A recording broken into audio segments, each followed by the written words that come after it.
Pulsar അതൊരു വികാരമാണ്. 150cc ബൈക്കുകൾ ഒരുപാട് ആളുകൾ ഉപയോഗിച്ച് തുടങ്ങിയത് ഒരു പക്ഷേ ബജാജ് എന്ന് പറയുന്ന നിർമ്മാണ കമ്പനി പൾസറിനെ അവതരിപ്പിച്ചതിന് ശേഷമായിരിക്കുമെന്ന് പറയാം. 2 ഡീക്കേഡുകളായിട്ട് വാഹന ലോകത്ത് ഈ പേരുണ്ട്. അതായത് പൾസർ എന്ന് പറയുന്ന പേര് 1,80,00,000-ലധികം പ്രോഡക്റ്റ് ഈ മോഡൽ വിറ്റഴിക്കപ്പെട്ടിട്ടുണ്ട്. ഇതൊക്കെ പൾസറിനെ കുറിച്ച് പറയുന്ന സമയത്ത് നമുക്ക് ചേർത്ത് പറയാവുന്ന കാര്യങ്ങളാണ്. എന്നാൽ നമ്മളിപ്പോൾ ഉള്ളത് ലോണാവാലയിലാണ്. ഇവിടെ വെച്ച് നമ്മൾ സംസാരിക്കാൻ പോകുന്നത് പൾസർ എന്ന് പറയുന്ന മോഡലിൻ്റെ ഏറ്റവും പുതിയ വേർഷനെ കുറിച്ചാണ്. അതാണ് പൾസർ 400 NS എന്ന് പറയുന്ന മോഡൽ. ഇന്നത്തെ വീഡിയോയിലൂടെ നമുക്ക് ഈ മോഡലിനെ കുറിച്ച് സംസാരിക്കാം. ഒറ്റ മോഡലാണ്, ഒറ്റ വേരിയൻ്റ് ആയിട്ടാണ് വന്നിട്ടുള്ളത്. എന്നാൽ കുറച്ചുകൂടി വലിയ പൾസർ എന്ന് പറയുന്ന ഒരു വിശേഷണത്തിലാണ് ഈ വാഹനം ഇപ്പോൾ അറിയപ്പെടുന്നത് എന്ന് പറയാം. അതിനുള്ള കാരണങ്ങളെക്കുറിച്ച് സംസാരിക്കാം, ഈ മോഡലിനെ കുറിച്ച് സംസാരിക്കാം. എല്ലാ കൂട്ടുകാർക്കും നമ്മുടെ പുതിയൊരു വീഡിയോയിലേക്ക് ഹൃദ്യമായ സ്വാഗതം.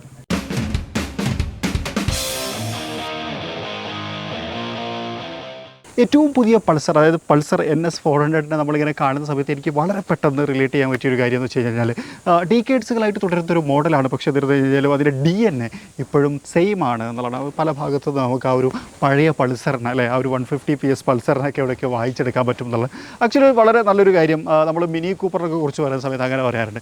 ആ DNA എപ്പോഴും അതിനകത്തുണ്ട് എന്നുള്ളതാണ്. ആ ഒരു ഫീൽ, പ്രത്യേകിച്ച് ഈ ഒരു മസ്കുലർ ടാങ്കിൻ്റെ ആ ഒരു ഭാഗത്തേക്കൊക്കെ വരുന്ന സമയത്ത് അത് നമുക്ക് വായിച്ചെടുക്കാൻ പറ്റും എന്നുള്ളതാണ്. മറ്റൊരു കാര്യം, നമ്മളിതിനെ പുറത്തുനിന്ന് നോക്കി കാണുന്ന സമയത്ത് നമുക്ക് ഇവിടേക്ക് ഒരു ഡോമിനാർ ബേബിയിലെ അല്ലെങ്കിൽ ഒരു ഡോമിനാർ ടച്ച് നമുക്ക് ഫീൽ ചെയ്യുന്നുണ്ട് എന്നുള്ളതാണ്.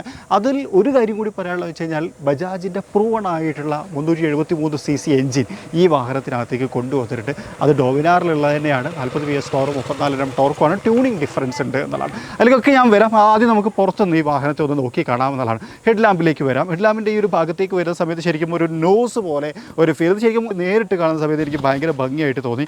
ഒരു ലൈറ്റനിങ് തണ്ടർ അല്ലേ, ആ ഒരു തണ്ടർ സ്റ്റൈലിലായിട്ടുള്ള ഒരു DRL പാറ്റേൺ കാണാം. ഇതിനകത്ത് നമുക്കൊരു Z വായിച്ചെടുക്കാൻ പറ്റൂലേ. NS 400Z എന്ന് പറയുമ്പോൾ ആ ഒരു Z ഇവിടെ ഉണ്ട്. അതേപോലെ ഇപ്പുറത്തെ സൈഡിലും കൊടുത്തേക്കണം.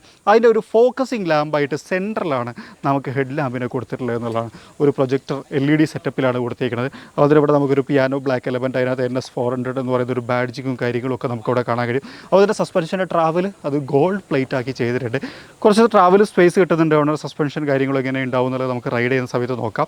മറ്റൊന്ന് ഗാർഡും കാര്യങ്ങളൊക്കെ ഇവിടെ അതുകൊണ്ട് വലിയ ഡിസ്ക് ബ്രേക്കുകളാണ് കൊടുത്തിട്ടുള്ളത്. അതുപോലെ തന്നെ ഈ ഒരു വീലിൻ്റെ ഭാഗത്തൊക്കെ ഒരു റെഡ് പാറ്റേൺ കൊടുത്ത് കുറച്ചുകൂടി മനോഹരമാക്കിയിട്ടുണ്ട് എന്നുള്ളതാണ്. അത് വേറെ കളറിലേക്ക് വരുന്ന സമയത്ത് കളർ മാറുമോ എന്നുള്ളത് നമുക്കൊന്ന് ചെക്ക് ചെയ്യണം. അതുപോലെ ഈ ഒരു ഭാഗത്തേക്ക് വന്നു കഴിഞ്ഞാൽ ഇവിടെ നമുക്കൊരു എൻജിൻ ഗാർഡ് പോലത്തെ കാര്യങ്ങളും നമുക്ക് കാണാൻ പറ്റും.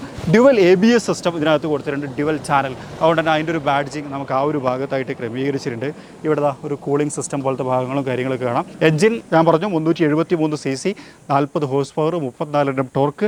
അതായത് കുറച്ചുകൂടി ഒരു ബിഗർ എൻജിൻ കൊണ്ടുവന്നിട്ടുണ്ട് എന്നുള്ളതാണ്. അങ്ങനെ ഒരു ബിഗർ എൻജിൻ വരുന്നതുകൊണ്ട് തന്നെ ശരിക്കും ഞാൻ നേരത്തെ പറഞ്ഞു 150cc ഉള്ള എൻജിനുകളൊക്കെ ആളുകൾ ഉപയോഗിച്ച് തുടങ്ങിയത് പൾസർ ഇറങ്ങിയ സമയത്തായിരിക്കും ഒരു പക്ഷേ എന്നുള്ളതാണ്. ഈ ഒരു കേസിൽ വരുന്ന സമയത്തും ഈ വാഹനത്തിൻ്റെ സ്റ്റാർട്ടിംഗ് പ്രൈസ് 1,80,000 രൂപയാണ്. 1,80,000 അല്ലേ, ഒരു 1.8 CR പ്രൊഡക്റ്റുകൾ വിറ്റൊരു മോഡൽ 1.8 ലാഖിന് നമുക്ക് അവൈലബിൾ ആകുന്നു എന്നുള്ളതാണ്. എന്തൊരു ബന്ധം. എനിവേ, അപ്പം ഇത്രയും പ്രൈസിന് നമുക്കൊരു കുറച്ചുകൂടി പവർഫുൾ ആയിട്ടുള്ള ഒരു എൻജിൻ കിട്ടുന്നു എന്നുള്ളത് എനിക്ക് ഇൻട്രസ്റ്റിംഗ് ആയിട്ട് തോന്നി. പ്രൂവൺ ആയിട്ടുള്ള ഒരു എൻജിനാണ്, കുറച്ചുകൂടി പവർഫുള്ളാണ്. അതൊരു പൾസർ എന്ന് പറയുന്ന ഒരു വികാരത്തിലേക്ക് കയറി വരുന്ന സമയത്ത് കുറച്ചുകൂടി ഇൻട്രസ്റ്റിംഗ് ആയിട്ട് തോന്നി എന്നുള്ളതാണ്. ഇനി ഒരു ഫ്യൂൽ ടാങ്കിൻ്റെ ഭാഗത്തേക്ക് വരാം. ഞാൻ നേരത്തെ പറഞ്ഞ പോലെ തന്നെ കുറച്ച് മസ്കുലാർ ആയിട്ടുള്ള ഒരു പാറ്റേൺ ആണ് അതിനകത്തേക്ക് കൊടുത്തേക്കുന്നത്. പൾസർ എന്ന് പറയുന്ന ഒരു ബാഡ്ജിങ്ങും കാര്യങ്ങളൊക്കെ കാണാം. ഇവിടെ NS ഒരു ഗ്രാഫിക്കൽ വർക്കൊക്കെ നല്ല രസമുണ്ട്. ശരിക്കും 4 കളറുകളിൽ അവൈലബിൾ ആണ്. ഒരു ഗ്രേ ടൈപ്പ് ഉണ്ട്, വൈറ്റ് ഉണ്ട്, പിന്നെ ഇപ്പോൾ ഈ റെഡ് ഉണ്ട് അല്ലേ, ഒരു കളർ ഞാൻ മറന്നുപോയി. ഓക്കെ, NS 400Z എന്ന് പറയുന്ന ഒരു ബാഡ്ജിങ് ഈ ഒരു ഭാഗത്ത് കാണാം. സീറ്റ് ഇത് എന്നെ സംബന്ധിച്ചിടത്തോളം ഞാനിരുന്നപ്പം ഞാനിത് ട്രാക്കിലൊക്കെ ഓടിച്ചതിന് ശേഷമാണ് ഈ റിവ്യൂ പറയുന്നത്. ഫ്രണ്ടിലേക്ക് നമുക്ക് കയറിയിരിക്കാം, ആവശ്യമുണ്ടാകുമ്പോൾ നമുക്ക് ട്രാക്കിലേക്ക് ഓടിക്കുന്ന സമയത്ത് ബാക്കിലേക്ക് കയറിയിരിക്കാം. അപ്പം റൈഡിനിടയിൽ നമുക്ക് പൊസിഷൻ സ്വിച്ച് ചെയ്യാനത് നമ്മളെ സഹായിക്കും. അതിന് മാത്രം കേപ്പബിൾ ആണ്. അത്യാവശ്യം നല്ല കംഫർട്ടബിൾ ആണ്, സോഫ്റ്റും ആണ്. ഓക്കെ, പിന്നെ സീറ്റും അത്യാവശ്യം കംഫർട്ടബിൾ ആണ്, കുറച്ചുകൂടി വലുതാണ്. അതുപോലെ തന്നെ ഇവിടെ നമുക്ക് ഗ്രാബ് റെയിൽസും കാര്യങ്ങളൊക്കെ കാണാം. അതൊരു ബ്ലാക്ക് പാറ്റേണിൽ കൊടുത്തിട്ട് ഈ ബ്ലാക്കും അതുപോലെ തന്നെ ഈ റെഡ് പാറ്റേണും നല്ല ഭംഗിയുണ്ട് കാണാൻ. ബാക്കിലേക്ക് വരുന്ന സമയത്ത് ഡിസ്ക് ബ്രേക്കും കാര്യങ്ങളൊക്കെ കാണാം. അതുപോലെ തന്നെ സ്വിങ്ങാം ഇത് കുറച്ചുകൂടി വലുപ്പം കൂടുതൽ നമുക്ക് ഫീൽ ചെയ്യുന്നുണ്ടല്ലേ. സെൻറ്ററിൽ നമുക്ക് സിംഗിൾ സസ്പെൻഷനും കാര്യങ്ങളൊക്കെ നമുക്ക് അവിടെ ഫീൽ ചെയ്യും. സാരി കാർഡൊക്കെ എനിക്ക് എക്സ്ട്രാ വെക്കാൻ തോന്നുന്നു. പക്ഷേ ഇപ്പോൾ നമ്മൾ കണ്ടുകൊണ്ടിരിക്കുന്ന ഈ ഒരു വാഹനത്തിനകത്ത് സെൻറ്റർ സ്റ്റാൻഡ് ഇല്ല. പക്ഷേ ആക്സറീസിൻ്റെ ഭാഗമായിട്ട് സെൻറ്റർ സ്റ്റാൻഡ് നമുക്ക് അവൈലബിൾ ആണ് എന്നുള്ളത് മറ്റൊരു കാര്യം. 807 mm ആണ് സീറ്റ് ഹൈറ്റ്. അതുപോലെ തന്നെ 168 mm ഗ്രൗണ്ട് ക്ലിയറൻസും ഉണ്ട്. വലിയ കുഴപ്പമൊന്നുമില്ല. നമ്മൾ ഒരുപാട് ഗട്ടറൊക്കെ ചാടി, സസ്പെൻഷനൊക്കെ നല്ലതായിരുന്നു. പിന്നെ അതുപോലെ തന്നെ അടിക്കുന്ന പ്രശ്നമില്ല. പക്ഷേ വളരെ ഷാർപ്പായിട്ടുള്ള ഇതൊക്കെ വരുന്ന സമയത്ത് ചെറുതായിട്ട് വേണമെങ്കിൽ അടിക്കാം. എവിടെയെങ്കിലും ഒരു സ്റ്റിഫ്നെസ്സോ കാര്യങ്ങളൊന്നും ഫീൽ ചെയ്തിട്ടുണ്ടായിരുന്നില്ല എന്നുള്ളത് മറ്റൊരു കാര്യം. ഇനി എക്സോസ്റ്റ്.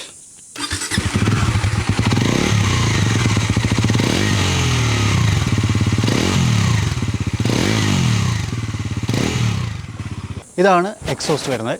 കുഴപ്പമൊന്നുമില്ല, റൈഡ് ചെയ്യുന്ന സമയത്ത് കുറച്ചും കൂടി ഒരു സ്പോർട്ടി ഫീലും കാര്യങ്ങളൊക്കെ കിട്ടുന്നു എന്നുള്ളതാണ്. ഇനി മറ്റൊരു കാര്യം ഇതിൻ്റെ ഇൻസ്ട്രുമെൻറ്റ് ക്ലസ്റ്ററാണ്. ഇൻസ്ട്രുമെൻറ്റ് ക്ലസ്റ്ററിലേക്ക് വരുന്ന സമയത്ത് അത്യാവശ്യം വിസിബിൾ ആയിട്ടുള്ള ഒരു ഡിസ്പ്ലേ യൂണിറ്റ് ആണെന്ന് ഞാൻ സമ്മതിക്കും. കാരണം വെച്ച് കഴിഞ്ഞാൽ നല്ല ഷാർപ്പറായിട്ടുള്ള വെയിലിനകത്ത് നിന്ന് നോക്കുമ്പോഴും നമുക്ക് ഈ ലെറ്റേഴ്സൊക്കെ വിസിബിൾ ആണ് എന്നുള്ളത് എനിക്ക് ഭയങ്കര ഇൻട്രസ്റ്റിംഗ് ആയിട്ട് തോന്നി. ഒരു LCD ഡിസ്പ്ലേ ആണ്.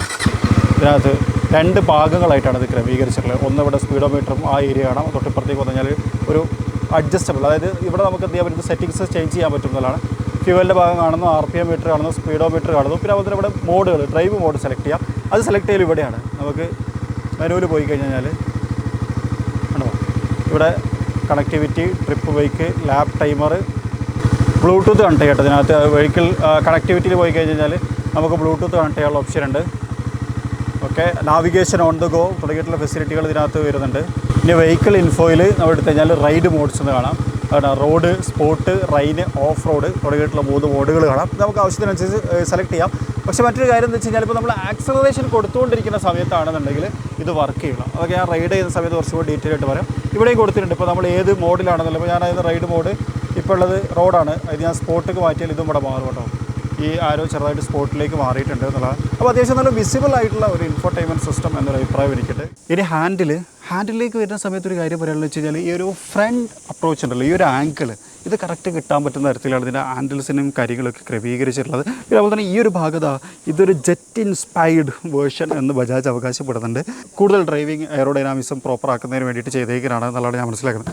15 ലിറ്ററിൻ്റെ ഫ്യൂൽ ടാങ്കാണ്. അതുപോലെ എൻജിൻ കില്ല്, അതുപോലെ തന്നെ ഹസാർഡ് ലാമ്പിൻ്റെ ബട്ടൺ, ഹെഡ് ലാമ്പിൻ്റെ ബട്ടൺ, അതുപോലെ തന്നെ ഇൻഫോർടൈൻമെൻറ്റ് സിസ്റ്റത്തിൻ്റെ കൺട്രോള്, ഇൻഡിക്കേറ്റർ, ഹോണ് തുടങ്ങിയിട്ടുള്ള കാര്യങ്ങൾ നമുക്കിവിടെ കാണാം. ഇനി 2 മിറേഴ്സും കൊടുത്തിട്ട് ലുക്ക് വൈസ് കുറച്ച് ചെറുത് കാണുന്നുണ്ടെങ്കിലും അത്യാവശ്യം നല്ല വിസിബിൾ ആണ് ചങ്ങാതി. അതായത് നന്നായിട്ട് കാണാൻ പറ്റുന്നുണ്ട് ബാക്കിലത്തെ കാര്യങ്ങളൊക്കെ. പ്രൈസിങ്ങിൻ്റെ കാര്യം പറഞ്ഞു, 1,80,000 രൂപ മുതലാണ്. ഒരു 28 to 32 ആയിരിക്കും ഇതിൻ്റെ മൈലേജ് കിട്ടുക എന്നുള്ളതാണ്.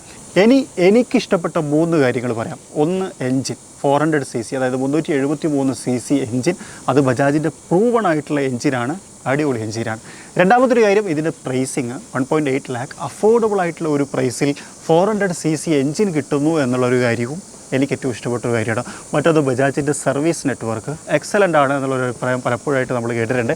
അത് കമൻറ്റ് ചെയ്യേണ്ടത് ഈ വാഹനം ഉപയോഗിച്ചുകൊണ്ടിരിക്കുന്ന ആൾക്കാരാണ്. ഞാൻ എൻ്റെ അഭിപ്രായം പറഞ്ഞു എന്ന് മാത്രം. ഇനി ഇതൊന്ന് റൈഡ് ചെയ്ത് നോക്കാം. അതുപോലെ ട്രാക്കിൽ ഓടിക്കുന്നുണ്ട്, ഓൺ റോഡ് ട്രാഫിക്കിൽ ഓടിക്കുന്നുണ്ട്. 2 സമയത്തുള്ളതും പറയാം. അപ്പോൾ നമ്മൾ ബജാജിൻ്റെ ഏറ്റവും പുതിയ പൾസർ NS 400 ലോണാവാലയിലേക്കുള്ള യാത്രയാണ്. അപ്പോൾ നമ്മൾ കുറച്ച് ദൂരം ഇങ്ങോട്ട് പോകുന്ന ഏറെക്കുറെ ലോണാവാല എത്താനായിട്ടുണ്ട്. ആ സമയത്താണ് നമ്മൾ ഈ ഒരു വീഡിയോ ഷൂട്ട് ചെയ്യുന്നത്. നമ്മുടെ destination point എത്താനായിട്ടുണ്ട്.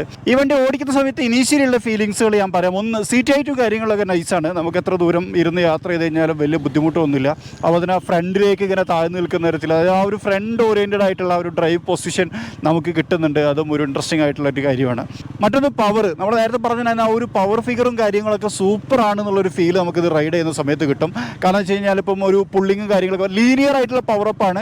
Acceleration by wire എന്ന് പറയുന്ന ടെക്നോളജി ഒക്കെ കൊണ്ടുവന്നതുകൊണ്ട് തന്നെ ഇനീഷ്യലി നമുക്ക് വളരെ പെട്ടെന്ന് അപ്പ് ചെയ്തെടുക്കുന്നതിന് പകരം ലീനിയർ ആയിട്ട് നല്ല രീതിയിൽ പഞ്ചിയായിട്ട് അപ്പ് ചെയ്തെടുക്കാൻ പറ്റുന്നുണ്ട് എന്നുള്ളതാണ്.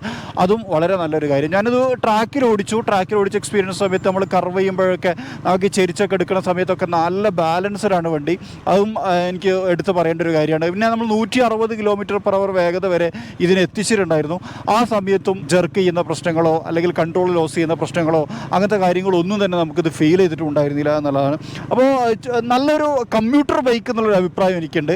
അത് അത്യാവശ്യം നല്ല പെർഫോമൻസിലേക്കും കൊണ്ടുവരാൻ പറ്റുന്നുണ്ട്, നന്നായിട്ട് ക്രൂസ് ചെയ്ത് കൊണ്ടുപോകാനും പറ്റുന്നുണ്ട്. അങ്ങനെയൊക്കെ നോക്കുന്ന സമയത്ത് കുറച്ചും കൂടി ഇൻട്രസ്റ്റിംഗ് ആയിട്ടുള്ള, കുറച്ചും കൂടി പവർഫുൾ ആയിട്ടുള്ള ഒരു ബൈക്ക് അല്ലെങ്കിൽ ഒരു കമ്മ്യൂട്ടർ ബൈക്ക് എന്നൊരു അഭിപ്രായത്തിലേക്ക് നമുക്കിതിനെ എത്തിക്കാൻ പറ്റും എന്നാണ് എനിക്ക് തോന്നിയിട്ടുള്ളത്.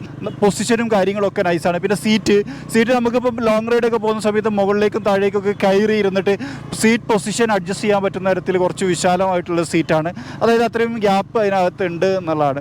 അതും ഒരു നല്ല കാര്യമായിട്ട് എനിക്ക് തോന്നി. പിന്നെ അതുപോലെ തന്നെ നല്ല പവർ ഉണ്ട്, അത് നമ്മൾ പ്രത്യേകം എടുത്ത് പറയണം. നല്ല പവർഫുള്ളാണ് മെഷീൻ. നമ്മൾ ക്രൂസ് ചെയ്ത് കൊടുക്കുന്ന സമയത്ത് അത്യാവശ്യം നല്ല പെർഫോമൻസിലേക്ക് അപ്പ് ചെയ്തെടുക്കാൻ അത് നമ്മളെ സഹായിക്കുന്നുണ്ട്. അത് ഇൻട്രസ്റ്റിംഗ് ആയിട്ടുള്ള മറ്റൊരു പ്രത്യേകത. അതായത് ഇൻട്രസ്റ്റിംഗ് ആയിട്ടുള്ള ഏറ്റവും വലിയ കാര്യം വേണമെങ്കിൽ അതാണെന്ന് തന്നെ പറയാം. അതായത് അത്യാവശ്യം നല്ല പവറിലേക്ക് നമുക്കിത് കൊണ്ടുവരാൻ പറ്റുന്നുണ്ടെന്നാണ്. 2 കാര്യങ്ങളാണ് പൾസറിൻ്റെ ഏറ്റവും പുതിയ NS 400 ഓടിച്ച സമയത്ത് എനിക്ക് തോന്നിയത്. ഒന്ന് പവർ, രണ്ടാമത്തത് ബാലൻസർ. അത്യാവശ്യം നല്ല ബാലൻസ്ഡ് ആയിട്ട് നമുക്കിത് ഡ്രൈവ് ചെയ്യാൻ പറ്റുന്നുണ്ട്. പവർ റേഷ്യോ കാര്യങ്ങളൊക്കെ നന്നായിട്ട് നമുക്ക് പുൾ ചെയ്തെടുക്കാൻ പറ്റുന്നുണ്ട്. 160 വരെയൊക്കെ നമ്മൾ പുഷ് ചെയ്തു എന്ന് പറയുന്ന സമയത്ത് തന്നെ നിങ്ങൾക്ക് മനസ്സിലാവും അത്യാവശ്യം നന്നായിട്ട് കൊണ്ടുപോകുന്നു. പിന്നെ സസ്പെൻഷനും അത്യാവശ്യം നല്ല ബാലൻസ്ഡാണ്. നമ്മളൊരു ഗട്ടറും കാര്യങ്ങളൊക്കെ ചാടുന്ന സമയത്തൊന്നും വലിയ ബുദ്ധിമുട്ടൊന്നും ഇല്ലാതെ നമുക്കിത് ഡ്രൈവ് ചെയ്തെടുക്കാനും പറ്റുന്നുണ്ട്. അതാണ് നമ്മൾ ഇത്രയും നേരം, അതായത് ഏറെക്കുറെ 1 മണിക്കൂർ ദൂരം ഓടിച്ചതിൽ നിന്നുള്ള നമ്മളുടെ ഫീഡ്ബാക്സ്. അപ്പോൾ ചുരുക്കത്തിൽ പറഞ്ഞു കഴിഞ്ഞാൽ ഡ്രൈവിൻ എർഗണോമിക്സ് സൂപ്പറാണ് എന്നുള്ളൊരു അഭിപ്രായം കൂടി നമ്മളതിൻ്റെ കൂടെ ചേർത്ത് പറയട്ടോ. നല്ല അടിപൊളിയായിട്ട് നമുക്ക് പുഷ് ചെയ്ത് ഡ്രൈവ് ചെയ്യാൻ പറ്റുന്നുണ്ട്. സ്പോർട്ടി ഡിസൈൻ എന്ന് പറയുന്നതിനോടൊപ്പം തന്നെ സ്പോർട്ടി പെർഫോമൻസും നമുക്ക് കിട്ടുന്നുണ്ട് എന്നുള്ളതാണ്. പിന്നെ നമ്മളിപ്പോൾ എത്ര നേരം ഓടിച്ചുകൊണ്ടിരുന്നത് റോഡ് മോഡിലാണ്. അപ്പം ഡ്രൈവ് നമുക്ക് മാറ്റാൻ പറ്റും. സ്പോർട്ട് മോഡിലൊക്കെ ഇട്ട് ഒന്നുകൂടി ഓടിച്ച് കഴിഞ്ഞാൽ കുറച്ചുകൂടി പവർഫുൾ ആയിരിക്കും എന്നുള്ളതാണ് ഞാൻ കാണിക്കാം. അതിന് വേണ്ടിയിട്ട് നമുക്ക് ഇവിടെ നിന്ന് നിർത്താട്ടോ. അപ്പോൾ ഇത്ര നേരം നമ്മൾ ഓടിച്ചുകൊണ്ടിരുന്നത് റോഡ് എന്ന് പറയുന്ന മോഡിലാണ്. അവിടെ നമുക്ക് മാറ്റണം, ഡ്രൈവ് മോഡിലേക്ക് മാറ്റണം. റൈഡ് മോഡ്സിൽ പോയി കഴിഞ്ഞാൽ റോഡ് സ്പോർട്ട്, ഞാൻ സ്പോർട്ട് സെറ്റ് ചെയ്യണേ. Yes, sport mode activated. കുറച്ചുകൂടി ഒരു പവറപ്പ് എന്നുള്ളൊരു ഫീല് നമുക്ക് കിട്ടുന്നുണ്ട്. യാ, നൈസ്. ഡ്രൈവ് ചെയ്തുകൊണ്ടിരിക്കുന്ന സമയത്ത് ഇത് വർക്ക് ചെയ്യും കേട്ടോ. റൈഡ് മോഡ് ചേഞ്ച് ചെയ്യാൻ പറ്റില്ല.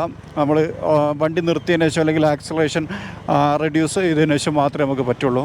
ആക്സലറേഷൻ കട്ട് ചെയ്തതിന് ശേഷം വേണമെങ്കിൽ നമുക്ക് മാറ്റാം. നമ്മളിത് ചേഞ്ച് ചെയ്തുകൊണ്ടിരിക്കുന്നതിൻ്റെ ഇടയിൽ നമ്മൾ ആക്സലറേഷൻ കൊടുത്തു കഴിഞ്ഞാൽ അവിടെ എഴുതി കാണിക്കും റൈഡ് മോഡ്. അപ്പം സെലക്ട് ചെയ്യാൻ വേണ്ടി ത്രോട്ടിൽ റെഡ്യൂസ് ത്രോട്ടിൽ എന്ന് പറഞ്ഞിട്ട് കാണിക്കുന്നതാണ്. അപ്പോൾ അതും കൂടി അതിൻ്റെ കൂടെ പറയേണ്ടതാണ്. അപ്പോൾ സ്പോർട്ട് മോഡിൽ ഇടുന്ന സമയത്ത് കുറച്ചുകൂടി ഒരു ഫൺ ഡ്രൈവ് ഫീൽ ചെയ്യുന്നുണ്ട്. ഒരു എക്സ്ട്രാ ഫൺ ആഡ് ചെയ്യുന്ന പോലത്തെ ഒരു ഫീൽ ഉണ്ട് എന്നുള്ളതാണ്. That is interesting. അപ്പം ഇത്രയാണ് നമുക്ക് പൾസർ ഓടിച്ച സമയത്ത് തോന്നിയിട്ടുള്ള ഫീല്. അതായത് ഏറ്റവും പുതിയ പൾസർ NS 400 എന്ന് പറയുന്നത്. ആ അഭിപ്രായങ്ങളാണ് നമ്മൾ ഇത്ര നേരം നിങ്ങളോട് പറഞ്ഞുകൊണ്ടിട്ടുണ്ടായിരുന്നത്. നിങ്ങൾക്ക് ഇഷ്ടപ്പെട്ടെന്ന് വിചാരിക്കുന്നു. ഇഷ്ടപ്പെട്ടെങ്കിൽ ലൈക്ക് ചെയ്യാൻ മറക്കരുത്. ചാനൽ ആദ്യമായിട്ട് കാണുന്ന സുഹൃത്തുക്കളുണ്ട്, നിങ്ങൾ ഫോളോ ചെയ്യാനും മറക്കരുത്. അപ്പോൾ മറ്റൊരു വീഡിയോയിൽ മറ്റൊരു വിശേഷമായിട്ട് കാണാം. അതുവരെ ചെറിയൊരു ബ്രേക്ക്.